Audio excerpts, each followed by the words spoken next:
Paraguay, candidates and political organizations held their last campaign events ahead of next Sunday's general elections. Authorities in China reported an incident involving Philippine Coast Guard vessels that intruded into its territorial waters. And in Sudan, the Rapid Support Forces and the Sudanese Armed Forces have agreed to extend the ceasefire by 3 days, mediated by the United States and Saudi Arabia.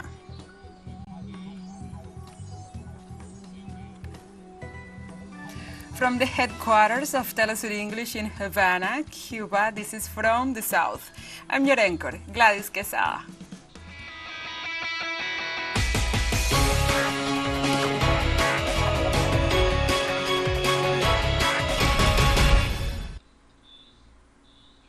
And now we begin with the news. In Paraguay, candidates and political organizations held their last campaign events ahead of next Sunday's general elections. The country has entered the final stretch of the presidential and legislative elections to be held next Sunday, April 30th, with more than 4,700,000 voters registered in the electoral roll. The elections will have at least 9,000 candidates for positions in the different governmental and legislative bodies. During the day, the new president of the Republic and the vice president will be elected for the 5-year term. In addition, Paraguayans will elect 17 governors, 45 senators, and 80 deputies, as well as other public posts. Ecuador's State and Public Security Council will meet on Thursday and will declare 8 criminal organizations as terrorists amid the country's security crisis. The measure will be part of an executive strategy to involve the armed forces directly in the fight against criminal organizations. The country is suffering from an unprecedented wave of violence caused by gangs linked to drug trafficking. The provinces of Esmeralda and Guayas have become the epicenter of crimes, despite that both regions remain under a state of emergency. Shootings, bombings, massacres, dead prisoners, prison riots, and the killing of police officers have kept the lives of Ecuadorian people on edge in recent days.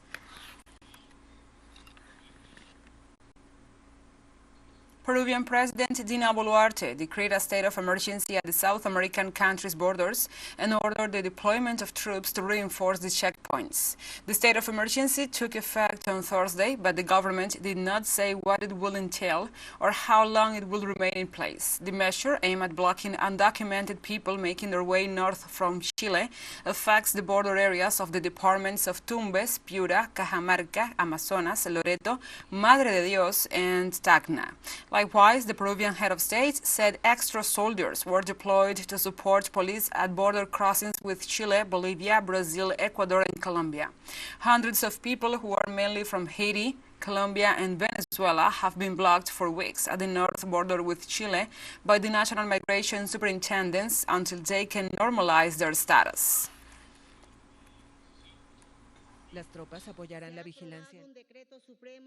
A Supreme decree has been approved, declaring a state of emergency in the border areas of the departments of Tumbes, Piura, Cajamarca, Amazonas, Loreto, Madre de Dios, and Tacna. The National Police will maintain control of internal order with the support of the armed forces. The United States revamped on Thursday its policy on migrants by setting up processing centers overseas and toughening penalties for unlawful entry. The measure anticipates a surge of arrivals as COVID-era rules expire next month. President Joe Biden's administration, which has struggled to find a balance on an issue that has galvanized its Republican rivals, said it expected a sharp increase in the number of Latin American asylum seekers able to emigrate through legal channels. U.S. officials said Colombia and Guatemala agreed to set up centers to review the applications of migrants who will be defined or denied entry if they are tried on their own to reach the U.S. border. Canada and Spain have also agreed to take in some of the people who will be cleared to emigrate. U.S. officials said they were in touch with other countries about opening additional centers and will also make it easier for approved migrants to bring in family members. After May 11th, our court-compelled use of Title 42 will end, and we will once again process all migrants under Title 8 of the United States Code. The return to processing migrants under Title VIII authorities will be swift and immediate. We have been preparing for this transition for more than a year and a half. Notwithstanding those preparations, we do expect that encounters at our southern border will increase, as smugglers are seeking to take advantage of this change and already are hard at work spreading disinformation that the border will be open after that. Let's take a short break, but first remember you can follow us on TikTok at TeleSUR English, in which you will be able to see news in different formats, news updates and more. Other stories coming up, stay with us.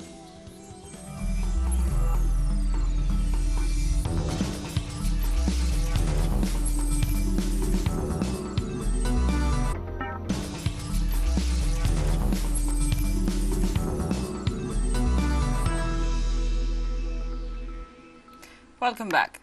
Authorities in China reported on Friday an incident involving Philippine Coast Guard vessels that intruded into its territorial waters. The Chinese Foreign Ministry said 2 Philippine vessels intruded into the waters of Renai Reef, a circular reef between China's Nansha Islands, and last April 23rd. The ministry also said that the Chinese ships took measures to avoid the dangerous approach of the Philippine ships and prevent a collision.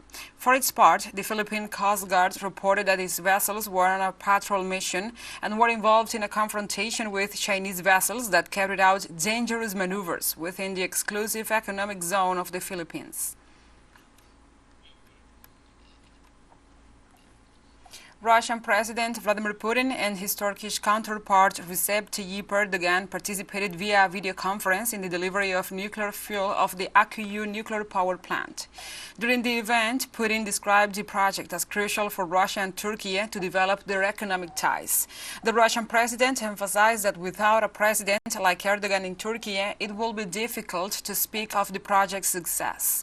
Meanwhile, the first atomic power plant to be built in the province of Mersin by the Russian state corporation Rosatom will be able to generate the electricity needed to meet high domestic demand and contribute to the fight against climate change.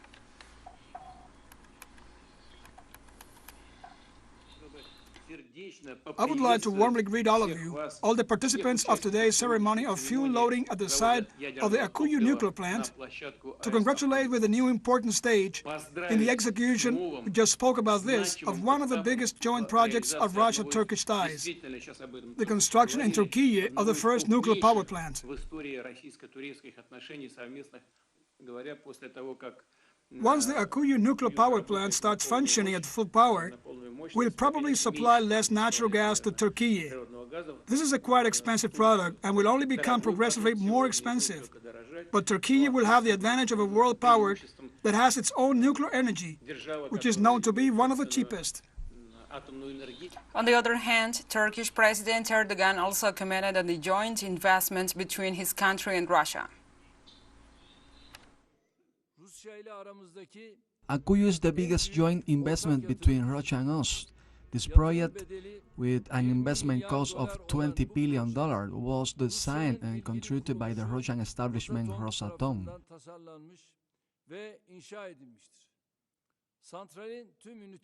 All units of the power plant will be put into service gradually until 2028. This power plant alone will provide 10% of our country's electricity consumption when it reaches the full capacity.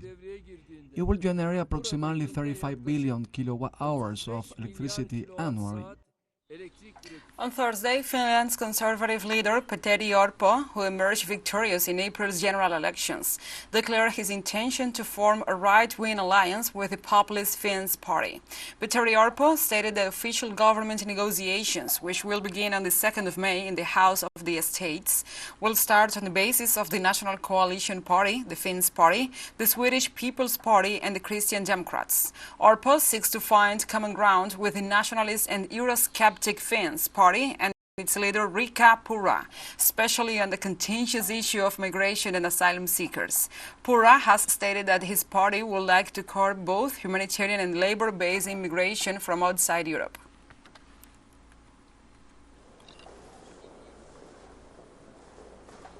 And the Spanish Congress approves a housing law that hopes to curb rising rental rates.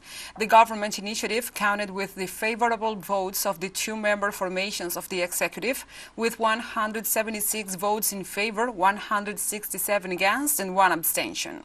The new regulation is intended, among other things, to stop the rise in rent prices, which have increased by 45% between 2014 and 2021.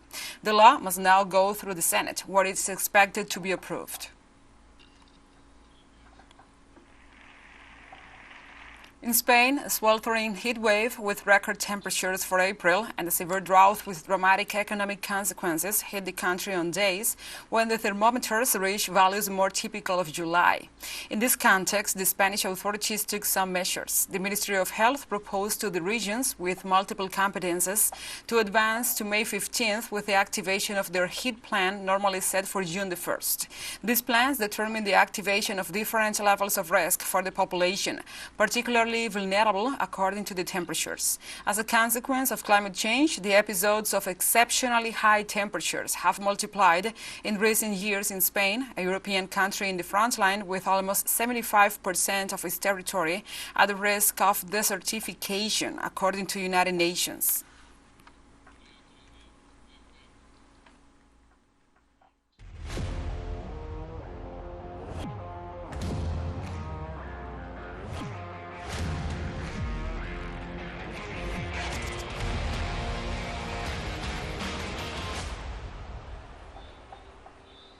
And now we move to the sports. During the 7th day of the competition at the 5th Alba Games, the host country continues to dominate most of the disciplines.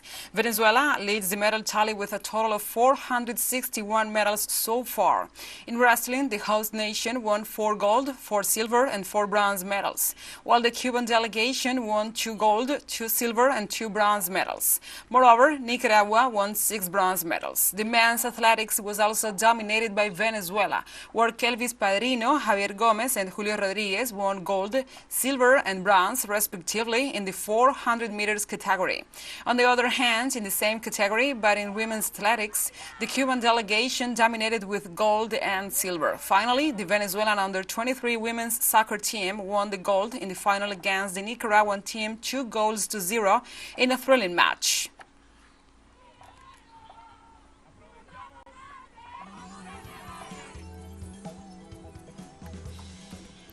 And TeleSUR English continues to grow. You can now tune in from 33 different African countries using StoreSat. Dial 461 and enjoy our Latin American alternative broadcast. One final short break and we'll be right back. Stay with us.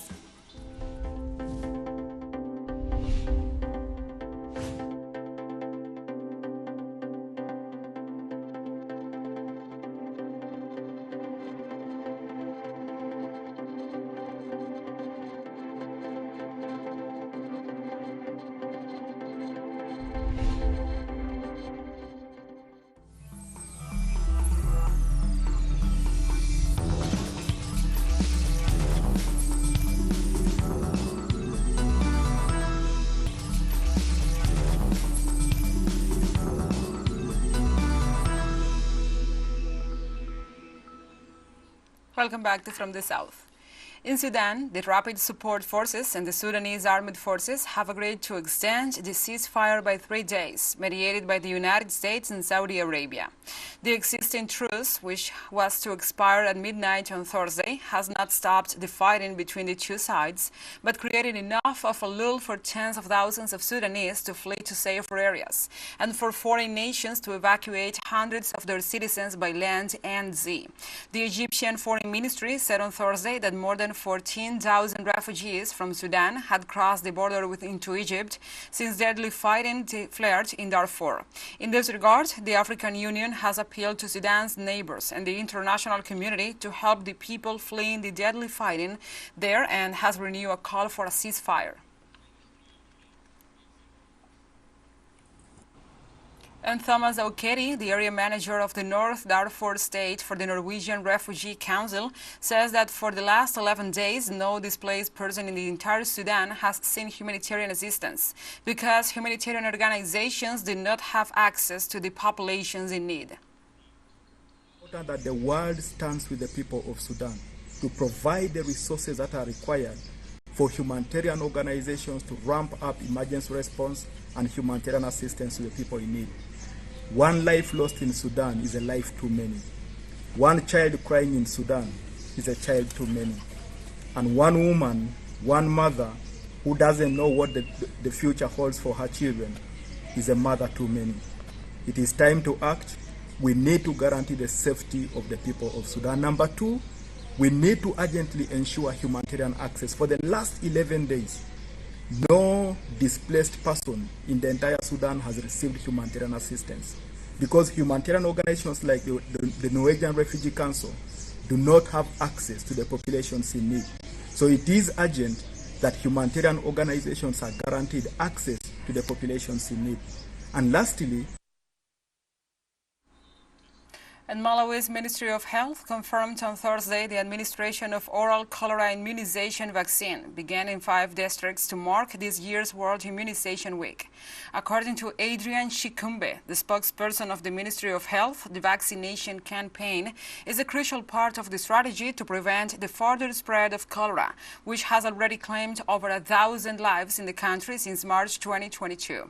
The outbreak has been linked to the poor sanitation and hygiene practices, as well as the consumption of contaminated water and food. Meanwhile, the Ministry of Health has been working closely with partners, including the World Health Organization and UNICEF, to contain the outbreak and prevent further spread of the disease.